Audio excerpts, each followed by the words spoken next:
Hello and welcome to the sideboard here at Star City Games Nashville. I am joined by Eric Sollis. How you doing, Eric? I'm doing fine. You have brought an interesting little mix-up to the table. This is is it 5 colors or it looks like 4 color Cascade? Oh no, it's 5 color Cascade. Sort of a rug Cascade shell, but you've also got the Punishing Fire in there. You've got a little bit of the bug Ancestral Vision action going on. Oh, yeah. And you've also managed to fit things like Tide Hollow Sculler into the deck. So tell me a little bit about where the idea for this deck came from. I saw the list that Adam Turk ran in Atlanta, I believe it was in February. And I was like, I see Esper Stoneblade, see all these decks, and this was kind of a rogue deck to me. And he was running 4 Ponder in the Tide, where I have the Tide Hollow. Sure. And I'm like, that's an awful lot of card draw because you got the Brainstorms, you had 4 Ancestral Visions. I'm like, plus you've already got the card advantage of Shardless Agent and Bloodbraid Elf. Exactly. I think that a lot of players just want to shoehorn as many 2-for-1s into the deck as they possibly can, but being able to interact with a combo opponent certainly seems like it's nice. This type of deck typically doesn't have a lot of game against decks like Show and Tell, whereas this one can, certainly, with these Tide Hollow Scullers in the main deck. You also have a Scavenging Ooze, a card that's sort of fallen out of favor a little bit recently because of Deathrite Shaman. It sort of acts like another Deathrite Shaman in your deck against the graveyard-based decks. Yep. And it's, of course, it's going to be an M14, which is pretty exciting. So and I didn't know that until the other day. Yeah, there you go. So we have 3 Abrupt Decays and 1 Maelstrom Pulse in your deck. Yep. Talk to me why you have a split like that. 4 Abrupt Decays, like I would Cascade in it too many times and not have a target. Sure. And I figured, okay, against goblins, against anything that puts out a whole bunch of little small guys, it's like Maelstrom Pulse seems like the one to go with. And granted, it's not a Vindicate, which I have it in the sideboard. Sure.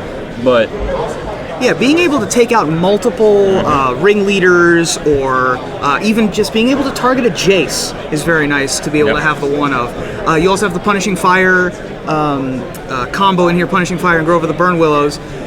It sort of seems like it might be hard to cast at times, or get going at least. More than most times, I'm just stuck with Grove. I'll see maybe 1 or 2 Punishing Fire, maybe, and not have the Grove. Sure. But when I get it out there, it's like this is just my instant removal against all the smaller. Sure, it just shuts down all the fair decks, absolutely. And you have the full 8 Cascade cards, which are pretty much always 2-for-1s. Yep. And every once in a while, it will become more than a 2-for-1 if you flip up something like a Jite, which you have one of Umezawa's Jite in the main deck, and all of the other card advantage, including Ancestral Vision. Now, Ancestral Vision is a card that's very good in a fair metagame. Is that what you've been seeing mostly today? Second round, I went up against Ad Nauseam Tendrils, and just it wrecked me. Sure. Now, like against Jund and stuff, it's like automatically it's like Ancestral Visions. Right. It's like best thing in the world. This deck seems like it's awesome against Jund with. Jund is just trying to 2-for-1 you as well. This deck just has so many more 2-for-1s. Yep. We talked earlier about Vindicate in your sideboard. You do have a 1 of Vindicate in the sideboard, but you also have some other interesting choices in your sideboard. Let's talk about Engineered Plague first. You have 3 of Engineered Plague. What specifically were you looking for? Anything like elves, goblins against Esper Stoneblade is amazing. Naming Spirit? No. Sure. Oh, no. You name Wizard. It takes out the Delver, it takes out Mendelian Click. Second one hits, you can name Spirit. I mean, it'll hit a Geist, and it'll hit their Lingerings. Nice. So. And you've also got 3 Mindbreak Traps in the sideboard. Typically, the decks that run Mindbreak Trap can't actually cast it. It's nice to be able to have a counterspell pretty much out of nowhere. Yep. Sorry? I mean, it's... I hadn't seen it that much. When I needed it, it wasn't there. So I'm thinking about taking it out completely, but... Sure. And you also have a lot of other disruption in the form of Thoughtseize and Surgical Extraction for those combo decks. So this deck... basically, the goal is to out 2-for-1 your opponent as much as you possibly can. Your sideboard card helps to get there.